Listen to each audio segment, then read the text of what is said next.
यीशु के द्वारा आया। आपको बता दें कि अगर आप यशायाह की किताब पढ़ते हैं, आपको हजारों साल पहले, यीशु की पैदाइश से हजारों साल पहले यशायाह भविष्यवक्ता ने एक भविष्यवाणी की थी, और वो भविष्यवाणी कुछ इस प्रकार से थी।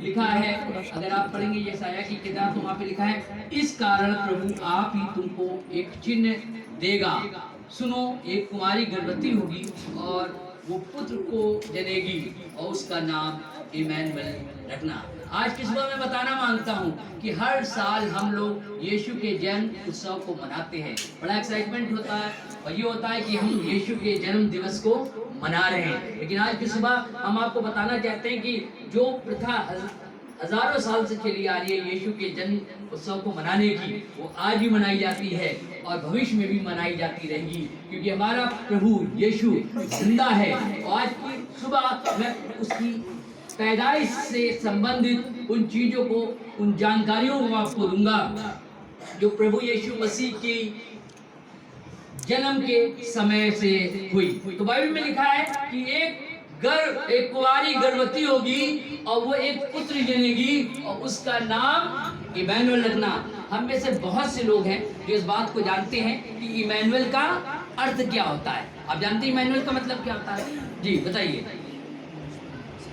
इमैनुएल का मतलब होता है परमेश्वर हमारे साथ है, गॉड विद अस, परमेश्वर हमारे साथ है। लेकिन यशायाह की आप जब 9वें पाठ में जाते हैं, 9 बाब की उसको बोलते हैं, तो वहां पर कुछ इस प्रकार से लिखा है 9वें पद में उसमें कि जो लोग अंधकार और मृत्यु के देश में बैठे हुए थे उन्होंने बड़ी ज्योति पाई।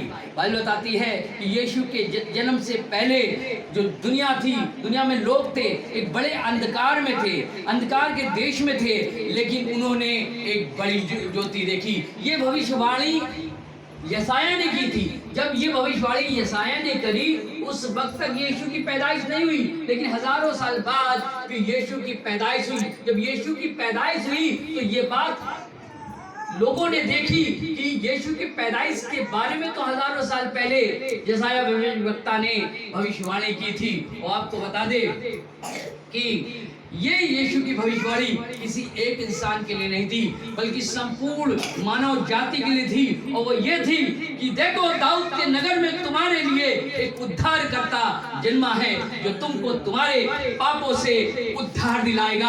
आपको मालूम है कि यीशु की पैदाइश का मकसद क्या है? कई बार हम सिर्फ यीशु का परिचय इस नाम से जानते हैं कि यीशु चंगा करता है।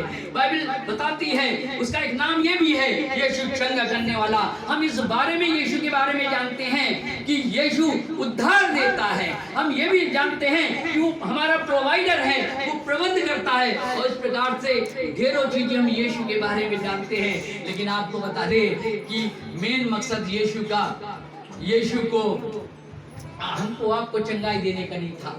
दुनिया में यीशु मसीह की पैदाइश इसलिए नहीं हुई थी कि वो मनुष्य जाति को के बीच में चंगाई करे, उसका मकसद ये नहीं था आपको दौलतमंद बनाए, शौहरतमंद बनाए, दुनिया की सब सुख सुविधा की चीजें आपको दे, उसका मकसद ये नहीं था। यीशु का मकसद दुनिया में पैदा होने का ये था। अगर आप चैप्टर जॉन चैप्टर 10 पढ़ते हैं तो वहाँ पे लिखा है कि मैं इसलिए आया हूँ कि तुम जीवन पाओ और बहुतायत का जीवन पाओ। मैं आपको बताना चाहता हूँ कि यीशु मसीह की पैदाइश हमको एक बहुतायत जीवन में प्रवेश कराती है। यीशु मसीह की पैदाइश इस दुनिया में तब हुई जब लोग अंधकार के देश और मृत्यु की छाया में बैठे हुए थे।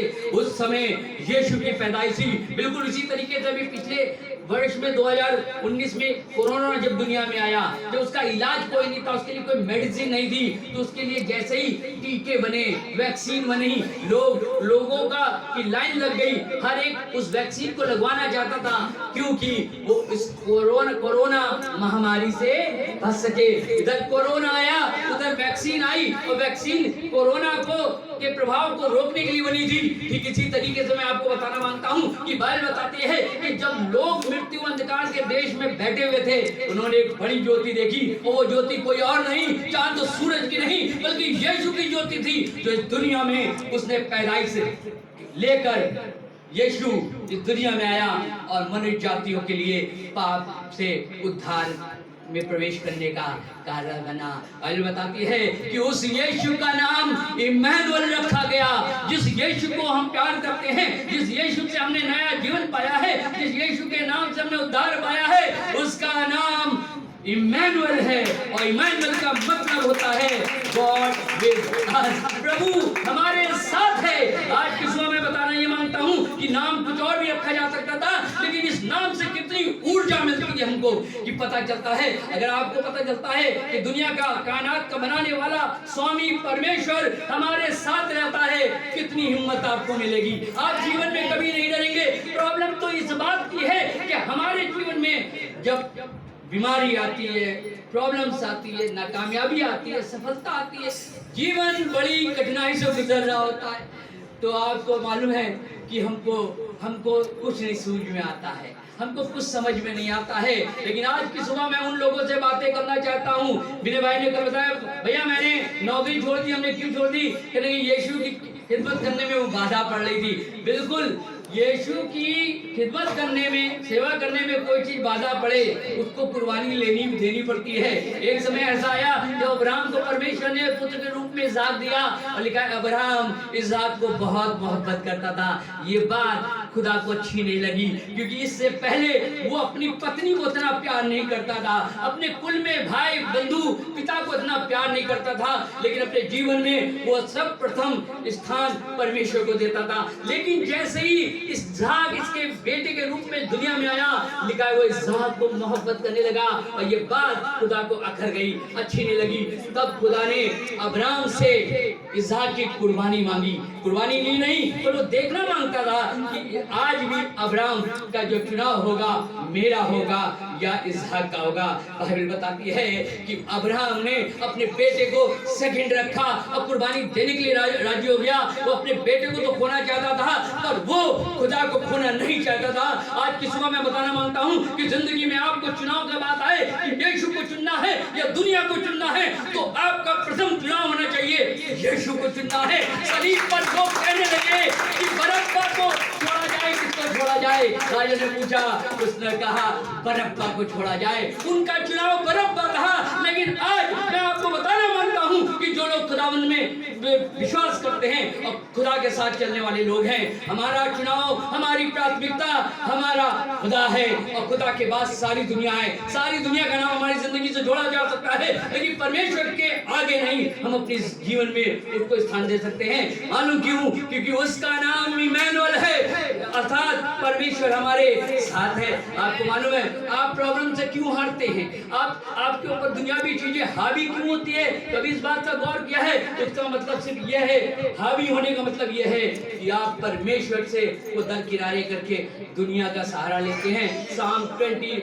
और 20:7 में लिखा है, किसी को घोड़ों का भरोसा होता है, किसी को रथों का भरोसा होता है, लेकिन मैंने यह भरोसा तो मेरा खुदा है, क्योंकि वो गिरते हैं खड़े रहते हैं, मैं गिरता हूँ वो खड़ा होता हूँ। आपको मालूम है कि खुदा है, परमेश्वर है, जो आपको हर समय थामने के लिए, आपको गोद में लेने के लिए, आपके गिरने के बाद आपको वापस उठाने के लिए खुदावंद हमारे साथ रहता है। आपको अपने जीवन का एक्सपीरियंस बता सकता हूँ। दुनिया को बहुत अच्छी तरीके से मैंने देखा है, उम्र मेरी कितनी भी हो, लेकिन मैं बता सकता हूँ कि अगर 100 साल का भी व्यक्ति होगा तो शायद इस बात को वो पूरी तरीके से नहीं कह सकता है कि मुझे दुनिया का इतना अनुभव है। मैंने 30 साल जो काम किया है वो 300 साल के बराबर काम किया है, और मुझे दुनिया का अनुभव हो गया है। दुनिया में कोई कितना क्यों ना हो आपका अपना, लेकिन ये सब उसी समय आपके साथ रहेंगे जब आप सुखमय जीवन जिएंगे। लेकिन जैसे ही आपके जीवन में कठिनाइयाँ, मुश्किलातें, परेशानी आती है, ये किनारा कर लेते।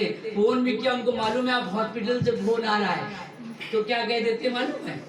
भैया मैं कानपुर में नहीं हूँ ना।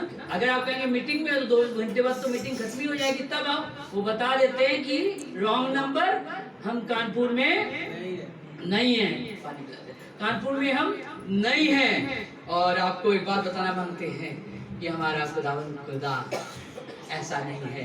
लिखा इज़राइल का परमेश्वर ना कभी सोता है ना कभी वो उड़ता है।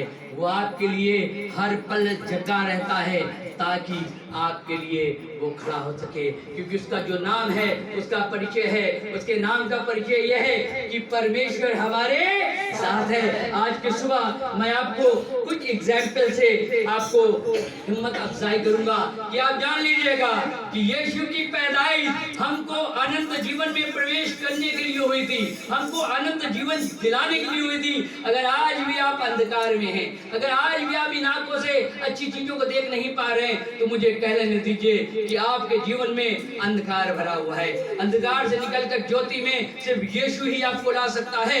आप यीशु पे भरोसा करिए, यीशु के साथ चलिए, यीशु के नियमों का पालन करिए, आप देखने पाएंगे कि आपके जीवन से अंधेरा कैसे चला जाएगा। और ये ऐसे नहीं है, आपको क्रिया करनी पड़ती है। बाइबल बताती है विश्वास बिना कर्म के क्या है, मुर्दा है। आप अपने बच्चे को स्कूल भेजते हैं, वो पढ़ने नहीं जाता है, और आपसे भी ये दुआ करें कि प्रभु मेरा बच्चा, हम परिवार से तुझको समय देते हैं, अगर मेरा बच्चा नहीं भी स्कूल जा रहा है, हमको मालूम है तो उसको फर्स्ट डिवीजन पास करेगा, अच्छे नंबर से पास करेगा। बिल्कुल नहीं होने वाला है, बिल्कुल होने वाला नहीं है।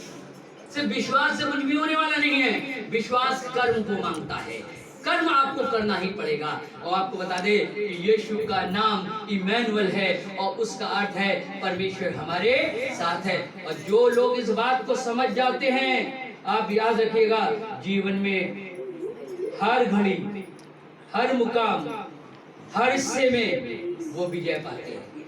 और उन्हीं के लिए लिखा है कि वो हमें जय के उत्सव में। संसार पे जय पाने वाला कौन है? कौन संसार पे जय पा सकता है? छोटी छोटी बातों में निराश हो जाते हैं। घर में राशन नहीं है, निराश हो गए। बच्चा फेल हो गया, निराश हो गए। पति की सैलरी इस महीने नहीं आई, निराश हो गए। एक साथ 12 लोग घर में बीमार हो गए, परेशान हो गए हैं। लेकिन आपको बता दे, जो यीशु मसीह को जानता है वो परेशान नहीं होता है, बल्कि उससे शैतान परेशान होता है। आपको बता दे, हमने तो 30 साल बड़ा खैर मकदम किया, इन बीमारियों का, संकट का, तकलीफों का खैर मकदम किया, स्वागत किया। आओ, आप आमंत्रित करते आओ। बेचारी कहाँ जाओगे, इधर ही आओ।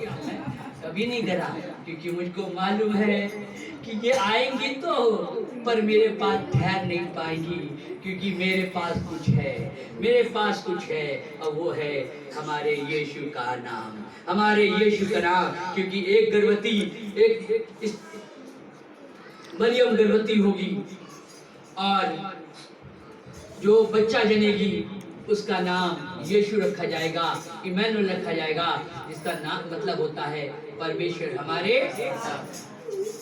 तो आज आपको एक बात बताना मांगते हैं, यहाँ जितने लोग बैठे हैं, जहाँ जहाँ मैं जाता हूँ, हजारों लोगों की भीड़ में भी कि मैं बोलता हूँ तो एक ही बात बोलता हूँ, भैया बहुत खुश नसीब लोग होंगे जो दुखों को फील ना कर पा रहे हो, तकलीफों को फील ना कर पा रहे हो, महसूस ना कर पा रहे हो, देख ना पा रहे हो, तकलीफों से भरा जीवन ना गुजर पा रहा हो। सबके साथ प्रॉब्लम है, लेकिन आपको बता दें कि इस प्रॉब्लम में जय पाने का सिर्फ एक ही तरीका है। अब वो तरीका ये है जो यीशु ने हमें सिखाया। यीशु दुनिया में आज से 2000 वर्ष पूर्व इस दुनिया में आया, पैदा हुआ, और उसने अपने हमारे जीने का मकसद हमको सिखाया ना। बाइबल बताती है कि मैं इसलिए आया हूँ कि तुम जीवन पाओ और बहुतायत का जीवन पाओ। बहुतायत का जीवन सिर्फ यीशु मसीह के कदमों पे मिल सकता है। परमेश्वर आपको बहुतायत का जीवन देना मांगता है, लेकिन कैसे? कैसे? ये तुमको जानने की जरूरत है ना, जानने की जरूरत है। आपको, आपने पढ़ा होगा बाइबल में एग्जिट के बारे में, और जब आप उसको पढ़िए, न्यायों की किताब जब आप पढ़ते हैं तो वहां पे एक जिक्र पाया जाता है गिदोन का ना, गिदोन का पाया जाता है 6 चैप्टर में 12 से 14 आयत में यहाँ पे लिखा है गिदोन के बारे में। और गिदोन के लिए लिखा है कि वो मनुष्य कुल का व्यक्ति है, और एक दाखरस के कुंड में, एक गुफा में वो गेहूं झाड़ रहा है। तो इसलिए झाड़ रहा है कि मिद्यानी लोग, उस समय क्या होता था कि यहाँ पे प्रवेश करते थे, इनकी जो भी चीजें होती थी लूट पाट के चले आते थे। तो ये गेहूं इसलिए झाड़ रहा था उनसे छुप कर कि कहीं इसके साथ लूट पाट ना हो जाए। ठीक उसी समय एक स्वर्गदूत आता है और बांझ तले वृक्ष के ऊपर बैठ जाता है और वहां से वो गिद्धौन से कहता है कि हे शूरवीर सुरमा, खुदावन तेरे साथ है। अब इमेजिन करें कि एक ऐसा व्यक्ति जो गेहूं बचाने के लिए गुफा में छुपा हुआ बैठा है झाड़ लाओ, वो सुरमा कैसे हो सकता है, शूरवीर कैसे हो सकता है? ये तो डरपोक है। लेकिन बाइबल बताती है इस डरपोक के लिए उस स्वर्गदूत ने कहा, हे शूरवीर सुरमा उठ, हे शूरवीर सुरमा उठ, खुदावन तेरे साथ है। तब गिद्धौन ने कहा कि अगर खुदावन मेरे साथ होता तो आज मेरी ये दशा होती, मनुष्य कुल की ये दशा होती। आज इतनी कमजोरियों में हम लोग जिंदगी जी रहे हैं, आज बत्ते हाल जिंदगी हम जी रहे हैं, गरीबी में जिंदगी जी रहे हैं, खौफ में जिंदगी जी रहे हैं। मेरे लोगों, जो परमेश्वर में विश्वास करने वाले लोग हो, आप लोग यहाँ बैठे हो, अगर आपके जीवन में गिद्धौन जैसी समस्याएं हैं, बीमारी है, परेशानी है, नाकामियां है, असफलता है, बेरोजगारी है, दिक्कत है, चारों लोग आपको कोई पसंद नहीं करता है, डोंट वरी, हमें किसी की चिंता नहीं है, हमें चिंता मेरे खुदा की है। और उस स्वर्गदूत ने कहा कि यकीनन यकीनन खुदा तेरे साथ है और तू हजारों को ऐसे मारेगा जैसे एक को मारा। और फिर गिद्धौन के बारे में आगे पढ़ लीजिएगा।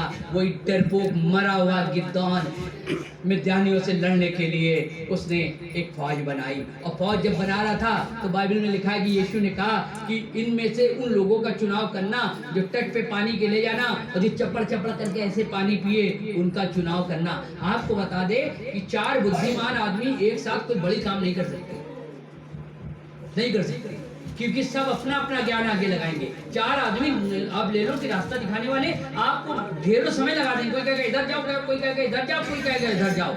आपको मालूम है यीशु ने गिद्धौन से, परमेश्वर ने गिद्धौन से कहा कि तुम इनमें से नीचे पानी के तट पे ले जाओ और जो सलीके से पानी पिए, अदब से पानी पिए, उनको अलग कर देना, और जो चपड़ चपड़ करके पानी पिए उनको साथ लेकर उस जंगी मैदान में जाना। आपको मालूम है गिद्धौन ने ऐसे ही करा, बिल्कुल नाकाबिल, मूर्ख, बेवकूफ, गधे, जिनको किसी बात का इल्म नहीं था, वो गए और उनको लेकर गिद्धौन जंगी मैदान में ले गया। और फिर बाइबल बताती है कि उसने हजारों मिद्यानियों को मारकर फतेह हासिल करी। क्यों? क्योंकि ये बात उसको पता चल गई थी कि खुदा मेरे साथ है। हम हार इसलिए रहे हैं, नाकामयाब इसलिए हैं, असफल इसलिए हैं क्योंकि अभी तक हम ये जानते ही नहीं कि खुदा हमारे साथ है या नहीं है। बाइबल लिखा है कि तुम आग से होके गुजरोगे, तुम्हें आग जला नहीं सकेगा। इसका मतलब गुजरेंगे तो, अगर हम अपनी जिंदगी में मुश्किलातें, परेशानी, बीमारी, बेरोजगारी, नाकामयाबी से गुजर रहे हैं तो आप तो गुजरेंगे, बाइबल बताती है। लेकिन इनमें से कुछ भी तुमको बर्बाद नहीं कर सकती, क्योंकि खुदा मैं तुम्हारे साथ हूँ, क्योंकि उसका नाम इम्मानुएल है और उसका अर्थ होता है परमेश्वर मेरे साथ है। आज के बाद उस बात को, जो आपके जीवन में मुश्किलातें, परेशानी और दिक्कतें आ जाए, आप उस परेशानियों से कह दीजिएगा। हमेशा मैं कहता हूँ कि वाला गाना है, उन मुश्किलों से कह दो मेरा खुदा बड़ा है। जब ये चीजें दुनिया की आप पे हावी होने लगे, आपको बताना है, इन प्रॉब्लम से बात करनी है, इन प्रॉब्लम से कहना है, हे बीमारी तुम आई जरूर हो लेकिन मैं तुमसे नहीं डरता, क्योंकि खुदा मेरे साथ है। मुझे पता चल गया है कि यीशु आज से 2000 वर्ष पूर्व इस दुनिया में सिर्फ इसलिए आया था कि वो हमको, आपको अनंत जीवन दिला सके, वो हमको आपके लिए उद्धार का कारण बन सके।